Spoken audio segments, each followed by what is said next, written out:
श्री भूपेंद्र भाई पटेल, ऊर्जावान युवा उप मुख्यमंत्री हर्ष संघवी जी, गुजरात सरकार में मंत्री जीतूभाई वाघाणी, अर्जुन भाई मोढवाडिया, डॉक्टर प्रद्युम्न वाजा,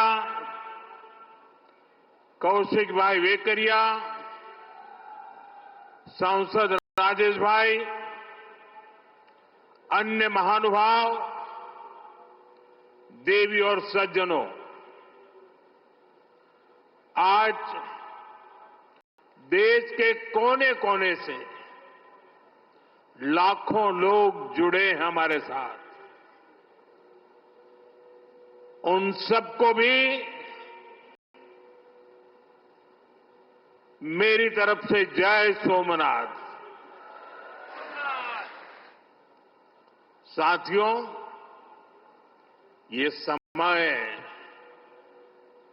अद्भुत है, ये वातावरण अद्भुत है, ये उत्सव अद्भुत है।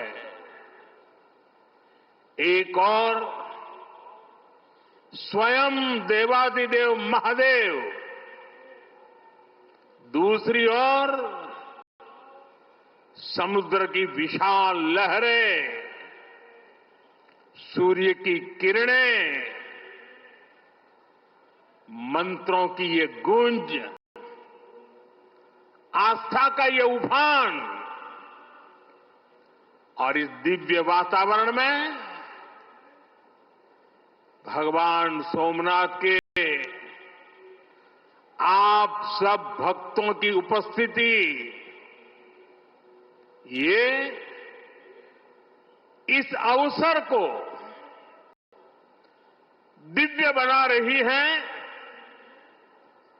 भव्य बना रही है। और मैं इसे अपना बहुत बड़ा सौभाग्य मानता हूं कि सोमनाथ मंदिर ट्रस्ट के अध्यक्ष के रूप में मुझे सोमनाथ स्वाभिमान पर्व में सक्रिय सेवा का अवसर मिला है।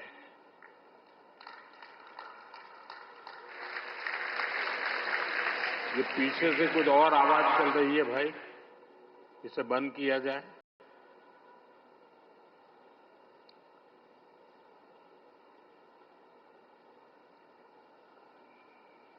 बहत्तर घंटों तक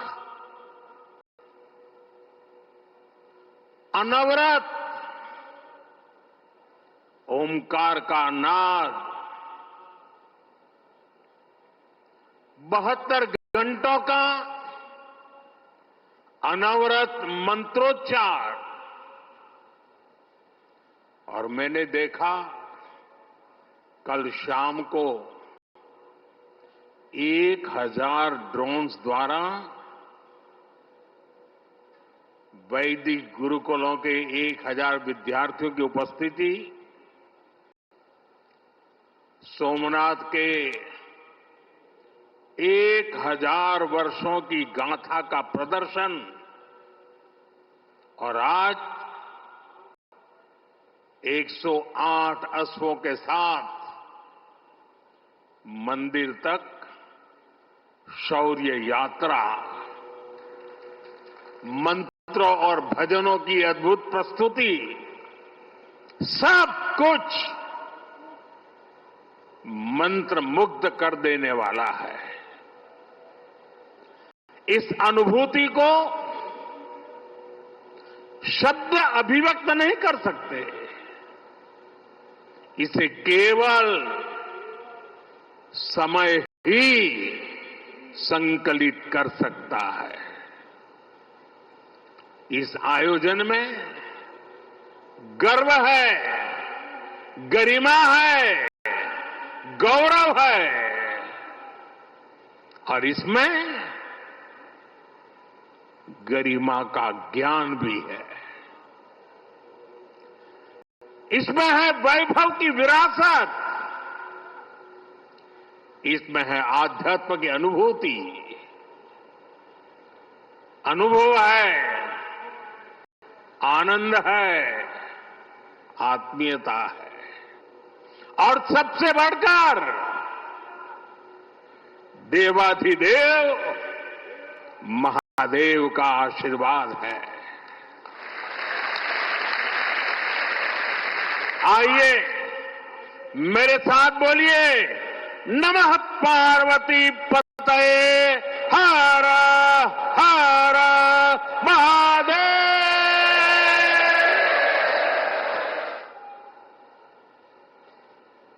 साथियों, आज जब मैं आपसे बात कर रहा हूं तो मन में बार बार ये प्रश्न आ रहा है कि ठीक 1000 साल पहले ठीक इसी जगह पर जहां आप बैठे हैं क्या माहौल रहा होगा। आप जो यहां उपस्थित हैं उनके पुरखों ने, आपके पुरखों ने, हमारे पुरखों ने जान की बाजी लगा दी थी अपनी आस्था के लिए, अपने विश्वास के लिए, अपने महादेव के लिए। उन्होंने अपना सब कुछ न्योछावर कर दिया। 1000 साल पहले तब वो आतताई सोच रहे थे कि हमें जीत लिया, लेकिन आज 1000 साल बाद भी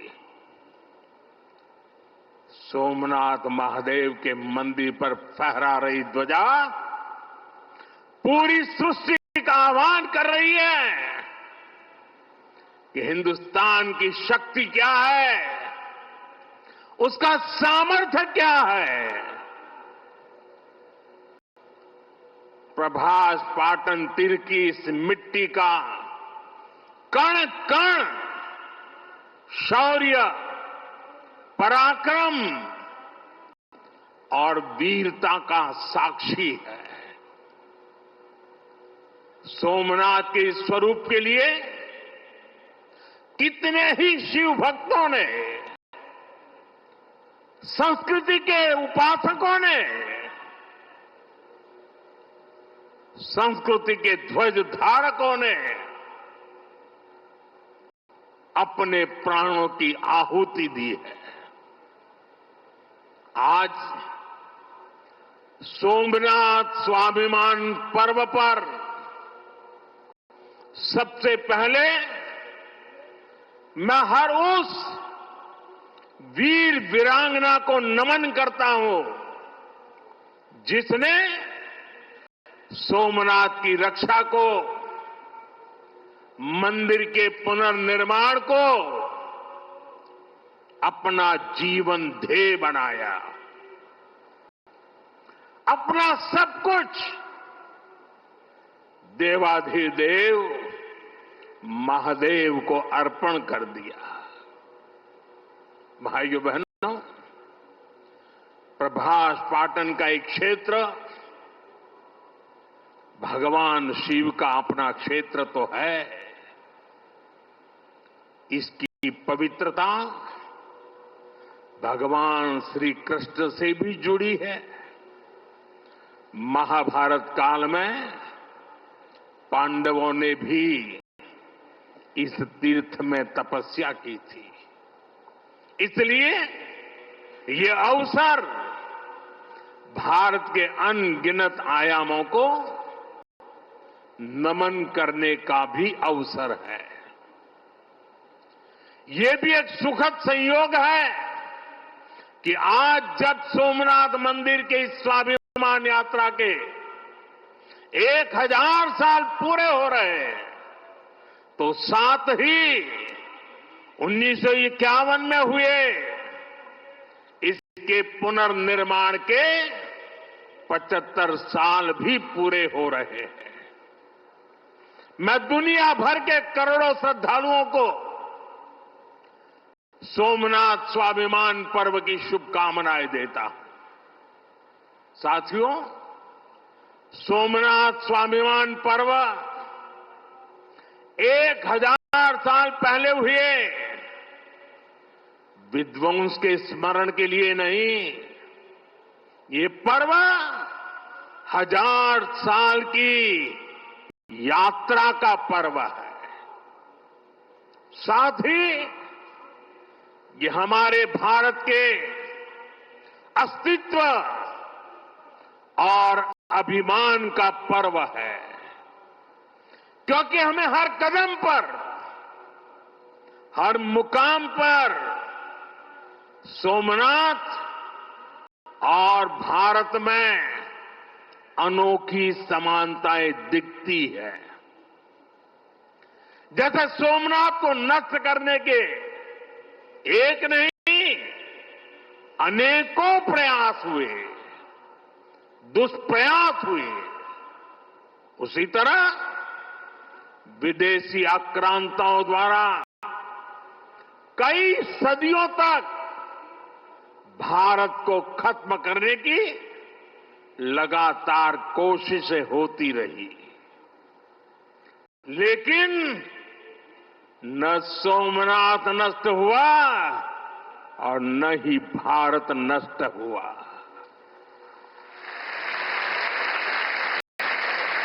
क्योंकि भारत और भारत की आस्था के केंद्र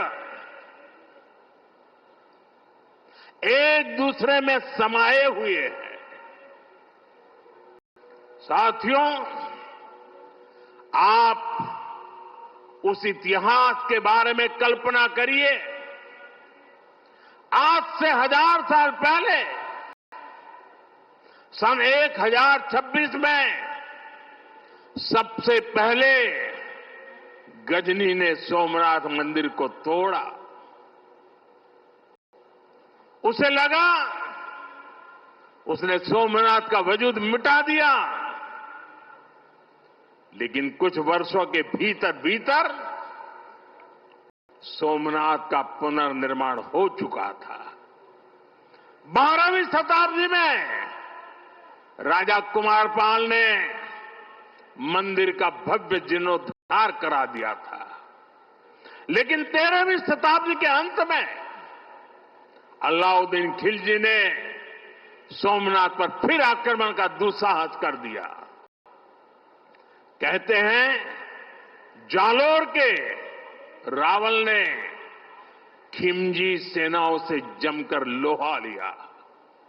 इसके बाद 14वीं शताब्दी की शुरुआत में जूनागढ़ के राजा द्वारा फिर से सोमनाथ की प्रतिष्ठा संपन्न कर दी गई।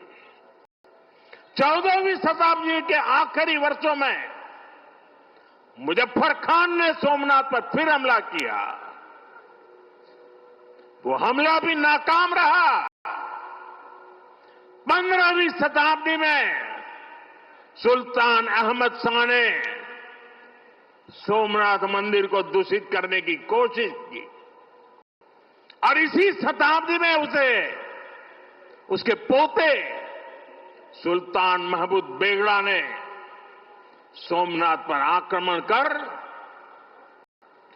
मंदिर को मस्जिद बनाने की कोशिश की, लेकिन महादेव के भक्तों के प्रयासों से मंदिर पुनः जीवंत हो उठा।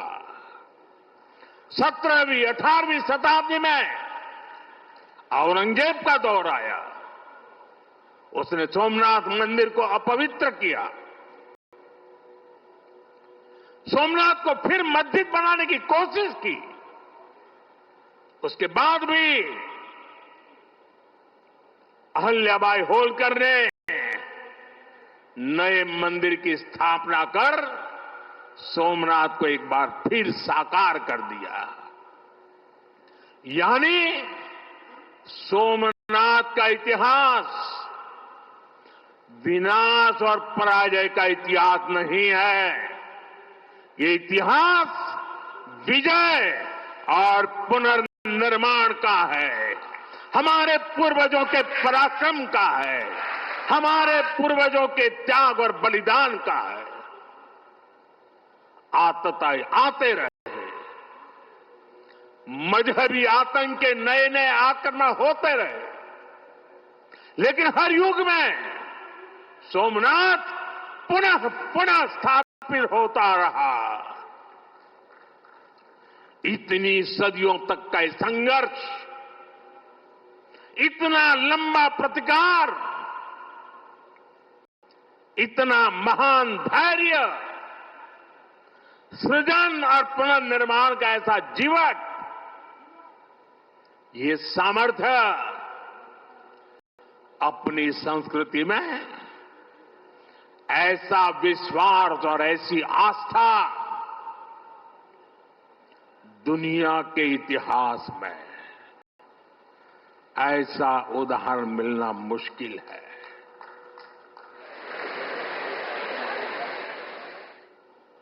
जरा મને જવાબ આપજો પહેલા। આપણે આપણા પૂર્વજોના પરાક્રમનું પુણ્ય સ્મરણ કરવું જોઈએ કે ના કરવું જોઈએ? આપણા પૂર્વજોએ કરેલા પરાક્રમમાંથી પ્રેરણા લેવી જોઈએ કે નહીં લેવી જોઈએ? એવો કોઈ દીકરો હોય, એવા કોઈ સંતાન હોય કે જે પોતાના પૂર્વજોને ભૂલવા માટેના નાટક કરે? भाइयों बहनों, जब गजनी से लेकर औरंगजेब तक तमाम आक्रांता सोमनाथ पर हमला कर रहे थे, तो उन्हें लग रहा था कि उनकी तलवार सनातन सोमनाथ को जीत रही है। वो मजहबी कट्टरपंथी ये नहीं समझ पाए कि जिस सोमनाथ को वो नष्ट करना चाहते हैं, उनके नाम में ही सोम अर्थात अमृत जुड़ा हुआ है। उसमें हलाहल को पीकर भी अमर रहने का विचार जुड़ा है। उसके भीतर सदाशिव महादेव के रूप में वो चैतन्य शक्ति प्रतिष्ठित है, जो कल्याण कारक भी है और प्रचंड तांडव शिव ये शक्ति का स्रोत भी है। भाइयों बहनों, सोमनाथ में विराजमान महादेव, उनका एक नाम मृत्युंजय भी है। मृत्युंजय, जिसने मृत्यु को जीत लिया हो, जो स्वयं काल स्वरूप है। यतो जायते पाल्यते येन विश्वम तमीस भजे लियते यत्र विश्वम। अर्थात ये सृष्टि उन्हीं से उत्पन्न होती है, उन्हीं में लय हो जाती है। हम मानते हैं त्वमेको जगत व्यापको विश्व रूप, यानी शिव पूरे जगत में व्याप्त है। इसलिए इस हम कण कण कंकड़ कंकड़ में भी उस शंकर को देखते हैं। फिर कोई उन शंकर के कितने स्वरूपों को नष्ट कर सकता है? हम तो वो लोग हैं जो जीव में भी शिव को देखते हैं। उनसे हमारी आस्था को कोई कैसे डिगा सकता था। और साथियों, ये समय चक्र है कि सोमनाथ को ध्वस्त करने की मंशा लेकर आए मजहबी आतताई आज इतिहास के कुछ पन्नों में सिमट कर रह गए हैं। और सोमनाथ मंदिर उसी विशाल समंदर के किनारे गगनचुंबी धर्म ध्वजा को थामे खड़ा है। सोमनाथ का ये शिखर मानो उद्घोष कर रहा है, चंद्रशेखरम आश्रय मम किम करिष्यति वयम, अर्थात मैं चंद्रशेखर शिव पर आश्रित हूं, काल भी मेरा क्या कर लेगा। साथियों, सोमनाथ स्वाभिमान पर्व इतिहास के गौरव का पर्व तो है ही, ये कालातीत यात्रा को भविष्य के लिए जीवंत बनाने का माध्यम भी है। हमें इस अवसर को अपने अस्तित्व और पहचान को सशक्त करने के लिए उपयोग करना है। आप भी देखते हैं, अगर कहीं किसी देश के पास कुछ 100 साल पुरानी विरासत होती है, वो देश उसे अपनी पहचान बनाकर दुनिया के सामने प्रस्तुत करता है। वहीं भारत के पास सोमनाथ जैसे हजारों साल पुराने पुण्य स्थान है। ये स्थान हमारे सामर्थ्य, प्रतिरोध और परंपरा के पर्याय रहे हैं। लेकिन दुर्भाग्य से आजादी के बाद गुलामी की मानसिकता वाले लोगों ने उनसे पल्ला झाड़ने की कोशिश की। उस इतिहास को भुलाने के कुत्सित प्रयास हुए। हम जानते हैं, सोमनाथ की रक्षा के लिए देश ने कैसे कैसे बलिदान दिए थे। रावल कन्नड़े जैसे शासकों के प्रयास, वीर हमीर जी गोहिल का पराक्रम, बेगड़ा भील का शौर्य, ऐसे कितने ही नायकों का इतिहास सोमनाथ मंदिर से जुड़ा है। लेकिन दुर्भाग्य से इन्हें कभी उतना महत्व नहीं दिया गया। बल्कि आक्रमण के इतिहास को भी कुछ इतिहासकारों और राजनेताओं द्वारा व्हाइट वॉश करने की कोशिश की गई। मजहबी उन्माद की मानसिकता को केवल साधारण लूट बताकर ढंकने के लिए किताबें लिखी गई।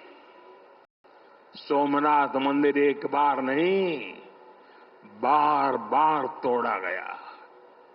अगर सोमनाथ पर आक्रमण केवल आर्थिक लूट के लिए हुए होते तो 1000 साल पूर्व पहली बड़ी लूट के बाद रुक गए होते। लेकिन ऐसा नहीं हुआ। सोमनाथ के पवित्र विग्रह को तोड़ा गया। बार बार मंदिर का स्वरूप बदलने की कोशिश हुई और हमें पढ़ाया गया कि सोमनाथ को लूट के लिए तोड़ा गया था। नफरत, अत्याचार और आतंक का असली क्रूर इतिहास हमसे छिपाया गया। साथियों, हमने धर्म के प्रति ईमानदार कोई भी व्यक्ति ऐसी कट्टरपंथी सोच का समर्थन नहीं करेगा। लेकिन तुष्टीकरण के ठेकेदारों ने हमेशा इस कट्टरपंथी सोच के आगे घुटने टेके। जब भारत गुलामी की बेड़ियों से मुक्त हुआ, जब सरदार वल्लभ भाई पटेल ने सोमनाथ के पुनर्निर्माण की शपथ ली, तो उन्हें भी रोकने की कोशिश की गई। 1951 में तत्कालीन राष्ट्रपति डॉक्टर राजेंद्र प्रसाद के यहां आने पर भी आपत्ति जताई गई। उस समय सौराष्ट्र के सर्वाधिक मशहूर हमारे जाम साहब महाराजा दिग्विजय सिंह जी आगे आए थे। भूमि अधिग्रहण से लेकर सुरक्षा व्यवस्था तक उन्होंने राष्ट्रीय गौरव को सबसे ऊपर रखा था। उस दौर में सोमनाथ मंदिर के लिए जाम साहब ने 1 लाख रुपए का दान दिया और उन्होंने ट्रस्ट के प्रथम अध्यक्ष के रूप में बड़ी जिम्मेदारी निभाई। भाइयों बहनों, दुर्भाग्य से आज भी हमारे देश में वो ताकतें मौजूद है,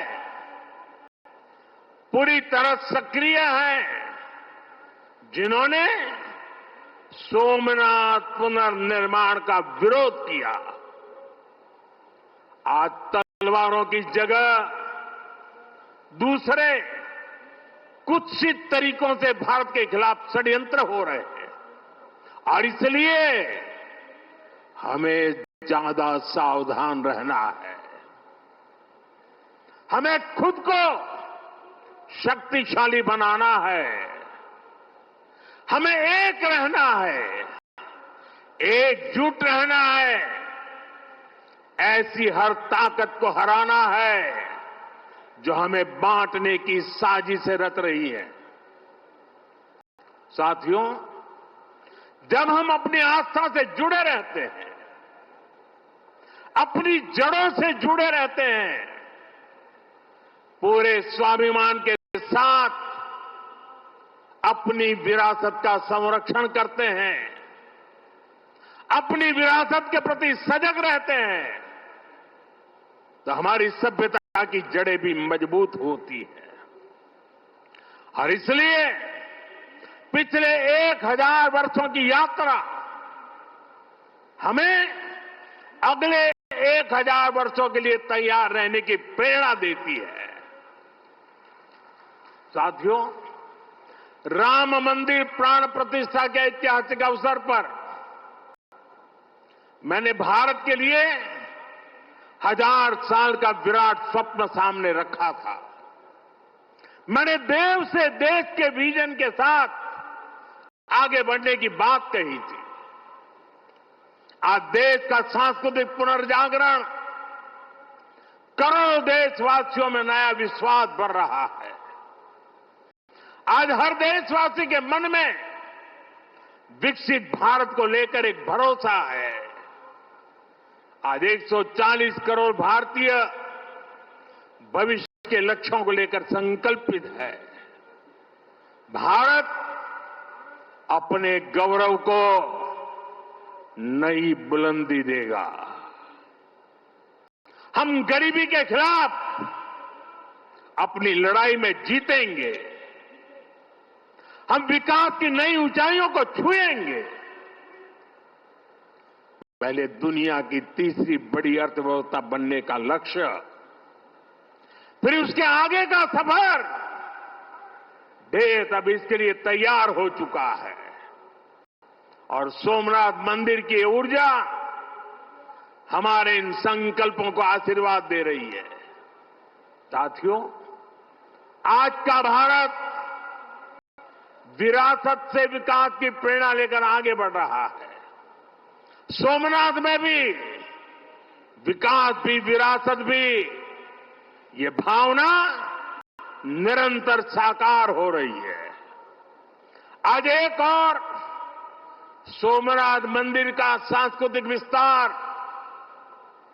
सोमनाथ संस्कृत यूनिवर्सिटी की स्थापना माधवपुर मेले की लोकप्रियता और उसके रंग, इनसे हमारी विरासत मजबूत हो रही है।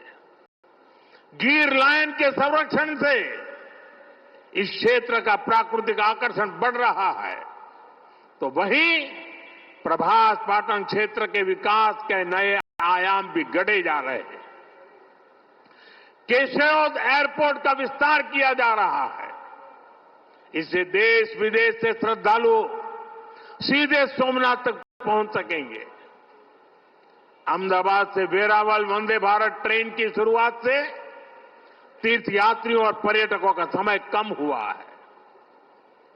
इस क्षेत्र में यात्रा धाम सर्किट का विकास भी किया जा रहा है। यानी आज का भारत आस्था को स्मरण करने के साथ ही इंफ्रास्ट्रक्चर, कनेक्टिविटी और टेक्नोलॉजी के जरिए उसे भविष्य के लिए सशक्त भी कर रहा है। साथियों, हमारी सभ्यता का संदेश कभी किसी को पराजित करने का नहीं रहा, बल्कि जीवन को संतुलन में रखने का रहा है। हमारे यहां आस्था की राह हमें घृणा की तरफ नहीं ले जाती। हमारे यहां शक्ति हमें विनाश करने का अहंकार नहीं देती। सोमनाथ जैसे तीर्थ ने हमें सिखाया है कि सृजन का मार्ग लंबा होता है, लेकिन वही स्थायी होता है, चिरंजीव होता है। तलवार की नोक पर कभी दिलों को नहीं जीता जा सकता। जो सभ्यताएं दूसरों को मिटाकर आगे बढ़ना चाहती हैं, वे स्वयं समय में खो जाती है। इसलिए भारत ने दुनिया को ये नहीं सिखाया कि दूसरे को हराकर कैसे जीता जाए, बल्कि ये सिखाया कि कैसे दिलों को जीतकर जिया जाए। ये विचार आज दुनिया की जरूरत है। सोमनाथ की 1000 वर्षों की गाथा पूरी मानवता को सीख दे रही है। इसलिए आइए हम संकल्प करें, हम विकास की ओर आगे बढ़ें, कदम से कदम मिलाकर चले, कंधे से कंधा मिलाकर चले, मन से मन को जोड़कर चले, लक्ष्य को ओझल दिए हुए बिना हम चलते चले और साथ ही अपने अतीत और अपनी विरासत से भी जुड़े रहें। हम आधुनिकता को अपनाते हुए अपनी चेतना को संभाले रखें। आइए सोमनाथ स्वाभिमान पर्व जैसे आयोजनों से प्रेरणा लेते हुए विकसित होने के मार्ग पर तेजी से चले। हर चुनौती को पार करते हुए हम अपने लक्ष्य तक पहुंचे। और ये कार्यक्रम आज तो शुरू हो रहा है। हमें 1000 साल का स्मरण देश के कोने कोने में करना है। दुनिया को हमारी विरासत का परिचय करवाना है। हमें 75 साल का ये नया पर्व भी मनाना है और हम 2027 मई तक इसको मनाते रहें, जन जन को जगाते रहें। जगा हुआ देश सपनों को साकार करने के लिए चलता रहे। इसी कामना के साथ एक बार फिर समस्त देशवासियों को मैं बहुत बहुत शुभकामनाएं देता हूं। हर हर महादेव। सोमनाथ, जय सोमनाथ, जय सोमनाथ।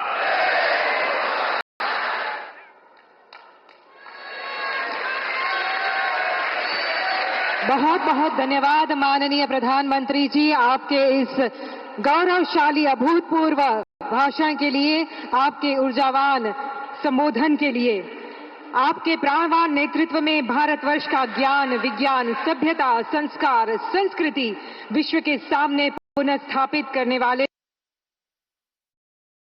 सन 1026 में सबसे पहले गजनी ने सोमनाथ मंदिर को तोड़ा। उसे लगा उसने सोमनाथ का वजूद मिटा दिया, लेकिन कुछ वर्षों के भीतर भीतर सोमनाथ का पुनर्निर्माण हो चुका था। लेकिन 13वीं शताब्दी के अंत में अलाउद्दीन खिलजी ने सोमनाथ पर फिर आक्रमण का दुस्साहस कर दिया।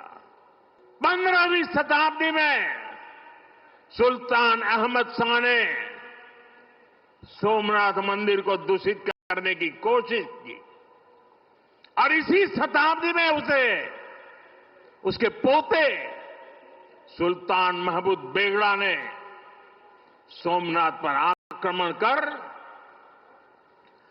मंदिर को मस्जिद बनाने की कोशिश की। 17वीं 18वीं शताब्दी में औरंगजेब का दौर आया। उसने सोमनाथ मंदिर को अपवित्र किया, सोमनाथ को फिर मस्जिद बनाने की कोशिश की। उसके बाद भी अहल्याबाई होलकर ने नए मंदिर की स्थापना कर सोमनाथ को एक बार फिर साकार कर दिया। आतताई आते रहे, मजहबी आतंक के नए नए आक्रमण होते रहे, लेकिन हर युग में सोमनाथ पुनः स्थापित होता रहा।